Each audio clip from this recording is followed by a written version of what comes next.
Greetings, friends. You are on the channel Military Reporter, and today we will discuss with you the situation in Ukraine.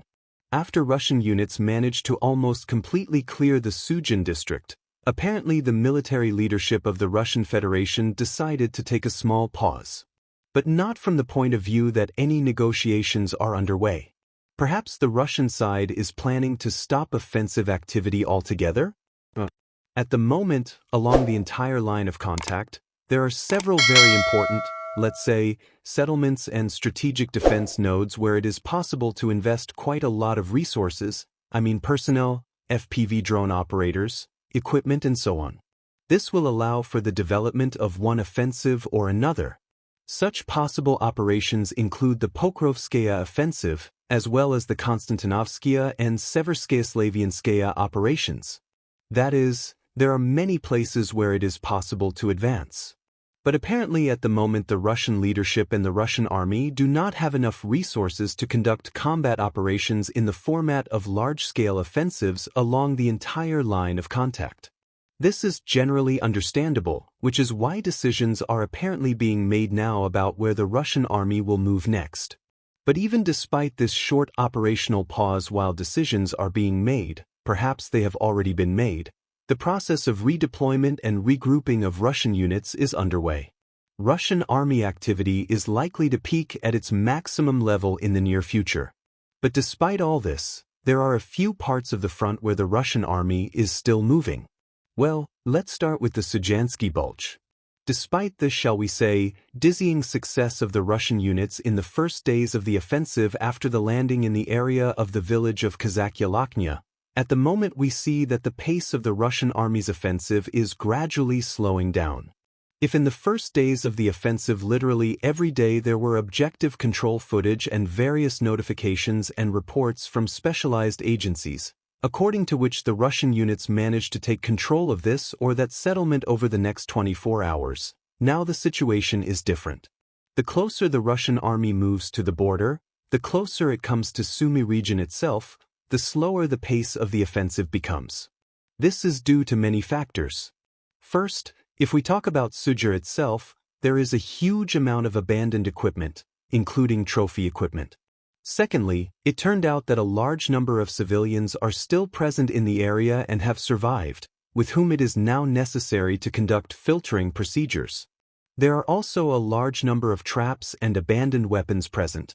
The town needs to be demined, prepared and cleaned up. Perhaps there are still some pockets of resistance on the territory of the settlement of Sudzha. Somewhere in the basements, perhaps, Ukrainian soldiers are hiding, trying to disguise themselves in the clothes of civilians. In other words, there is a lot of work in the city of Sudzha itself and in the Sudzha agglomeration. Perhaps this is also the reason why the Russian offensive has slowed down. If we talk about the pace and where the main fighting is taking place, the Russian army is currently trying to catch up or, on the contrary, to hurry up the Ukrainian units in the area of the village of Gogolevka. In this footage, we can already see strikes, possibly artillery strikes, drone strikes, as well as strikes from closed tank positions against Ukrainian units in the village, which, apparently, are gradually trying to retreat further towards the state border. According to information from open sources, the Ukrainian command, represented by SYRSKY and Zelensky, has not yet given orders to retreat.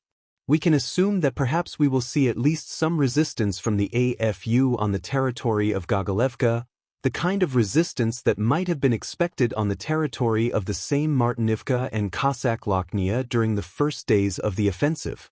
Of course, although the pace of the offensive has slowed, there are also map changes over the past 24 hours.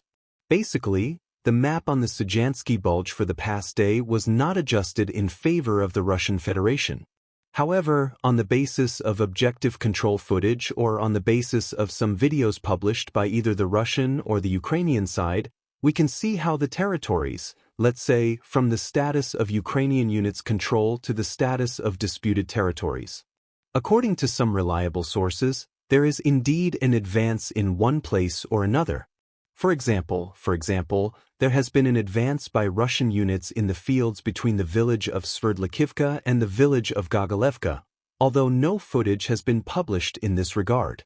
There are also reports that, despite the fact that fighting is currently taking place in Gogolevka, the Russian army is trying to catch up with and possibly hasten the Ukrainian units. There are reports that there are still Russian units on the very northeastern outskirts, which are consolidating and moving on. In addition, there are reports that Russian units are trying to expand their zone of control in the southern pocket. 2 Russian Federation settlements are also present here, the village of Gornal and the village of Gavo. In the case of the village of Gavo, for the second or third day in a row there is information that Russian units are entering the territory of Gavo. However, such information is received literally every morning, but by the evening there is no confirmation that could consolidate the Morning Post. Therefore, some cartographers record the advance of Russian units into the territory of Gavo, while others do not. It is clear that so far the Russian army has no firm control over the settlement, so the units have to constantly retreat back to the forest area located to the northeast to regroup or to pull up reserves in order to repeat the offensive attempt the next morning or night. At the same time, some cartographers have noted fighting over woodlands that are already along the border. Based on some map services, it appears that Russian units control a part of the forest along the border between the village of Sadki and, again, the same village of Gavo. It is possible that the Russian army is currently trying to outflank Gavo in order to reach the Gornal settlement and thus finally cut off the supply of Ukrainian units in Gavo, forcing them to retreat towards Gornal. But even though the pace of the offensive has slowed down, this is obvious, we realize that the Russian army will still approach the state border. The only question is when it will happen. So far we see that, based on the slowing down of the offensive, the final clearing of the entire Kursk region and the Sumy region may take a few more days to a few more weeks. It is possible that the decision on the final clearing of the Sumy region will be taken at the same time as the decision on where Russian units will move next. Today, for example, we received information that some of the brigades and divisions from the Sujansky protrusion are already being transferred to the Pokrovskoye direction. Perhaps in the near future you and I will see an intensification of hostilities on that section of the front. Let me remind you that just before the beginning of the battle for Sudza, before the final stage, the Russian army managed to significantly expand its zone of control and gain a foothold along the southwestern perimeter of Pokrovsk. At that time, however, the offensive was halted on the outskirts of the settlements of Udaknia, Kotlina, Shevchenko, and Peskanea. Now these units will probably return to the Pokrovsk direction again. The Russian army will start the offensive with new forces, and in the next few days or weeks we may see assaults towards the city itself. At the same time, Russian units continue to mop up the Basovka settlement. But, again, we have been receiving information about the fighting for several days now, but it is quite difficult to make progress here. In general, if we talk about the Unikivka direction, the Ukrainian army is trying to keep the defense along approximately this perimeter, along some forest belts, reservoirs, rivers, and other natural boundaries. It is this ledge that is now the basis for the defense of the Ukrainian armed forces on this section of the front. If the AFU loses this ledge between Basovka, Gogolevka, and Oleshny, then the Russian army will be able to increase the pace of its offensive towards Unikovka. Unikovka is the most important defense node of the AFU. If the Ukrainian forces lose control over Unikovka, the Russian army and the Russian military command might reconsider their plans for further action. In this case, a decision may be made to move further towards Sumy. Next we move on to the North Kuriel agglomeration. For several days in a row, there has been virtually no news from this part of the front. But today, as if out of the blue, we received reports of significant changes on the front line around the settlement of Kamenka, which is located along the Oskol River near the settlements of Lyman II and Petrovka, which are on the Russian side of the Oskol River. As you can see, there are a large number of new markings on the maps, but all of them point exclusively to some adjustments along the front line, which were provided by both pro-Ukrainian cartographers and pro-Russian experts. In general, if we summarize everything that has been published today by both pro-Ukrainian and pro-Russian sources, we can conclude that the Russian army has forced the Oskol River at several more points over the past 24 hours, and possibly over the past few days. One of the forcing occurred at least in the vicinity of the village of Petrovka. According to published reports, it was pro-Ukrainian cartographers who noted this on their maps, although there remains some doubt as to whether the Russian units managed to gain a foothold. However, the most important information from all of these events and adjustments is that something did happen here in the last few days. Perhaps there are some video materials that have not yet been made publicly available, but which could confirm the forcing of the Oskol River and the attempts of Russian units to advance on this section of the front. If we talk about pro-Russian sources, all of them assure us that Russian units managed not only to force the Oskol River but also to consolidate their positions. At the moment we can see that the Russian side has begun to storm the village of Kamenka. Now there is an attempt to move towards the main supply route. The attack is coming from the southwest and bypassing it in a northwestern direction.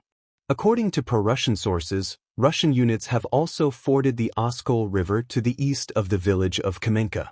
The movement towards the main supply route also continues here. Already in the near future, as a result of these military actions, the first geolocations or reports of the Ministry of Defense of the Russian Federation regarding the situation on this section of the front may appear.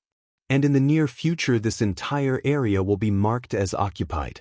Although this may be considered or presented as a serious achievement, in principle it will be. In any case, there is still a lot of work to be done. In general, all the activity that is now taking place on the Ukrainian side of the Oskol River north of Kupiansk indicates that Russian units and Russian commanders are indeed considering a strike toward the Pechenez Reservoir from the Oskol River. The goal of this strike is to cut the ledge between the populated areas of Volchansk, Pechenezskoye Reservoir, Kupiansk, and the state border between the Russian Federation and Ukraine. For this section of the front, fighting will probably resume in the near future. After that, the Russian side may start moving further south towards settlements such as Oskol, Balaklia, and other settlements, the control over which the Russian army lost in 2022 during the Ukrainian Kharkiv counteroffensive. But, I repeat, this remains at the level of possible plans of the command of the armed forces of the Russian Federation. Individual units on the ground are trying to improve their positions so that a decision can be made at some point. Then we move on to the South Kupiansk direction. Here, the Russian army is getting closer and closer to resuming fighting for such settlements as Lyman, Zareknoye, and Torskoy. In general, Russian units are about to start the third battle for Lyman. At the moment, the front line is being leveled. Russian units are gradually, using drones, clearing such settlements as Torskoy, Zareknoye, Kolodizy, as well as a series of strongholds located northwest of the Zarabets River. Over the past 24 hours, according to various cartographers, the Russian armed forces have managed to slightly expand their zone of control and take control of several forest areas. At least, this information was provided today by neutral sources. We can now see that after forcing the Zarabets River, Russian units are rapidly trying to move in a northwestern direction. This is a very successful direction of strike, because all the strongholds of the armed forces of Ukraine are facing the other way. They are turned in such a way to meet the Russian offensive from the northeast in a southwestern direction. Thus, the Russian army is actually attacking Ukrainian positions from the other direction, which of course facilitates the advance of Russian units and complicates defensive actions on the part of the armed forces of Ukraine. Based on the way the Russian army is moving now, we can assume that the front line will be pushed forward until the entire network of strongholds located between Makievka, Novy Mir, Redkadub, Novaya Kolomia, and Ivanivka comes under the control of Russian units. Once control of this network of strongholds is established, Russian units will be able to either continue moving towards Pesky, Radkovskoye, and Borovaya, or turn south and start moving towards Dubrova and, of course, Lyman. In any case, you and I can see that, in all likelihood, in 2025, if a ceasefire or peace agreement is not signed, we will see all these battles and all these advances, regardless of the order in which they will take place. That's all for now, dear friends. Thank you for watching. subscribe to the channel, put likes. All the best to you.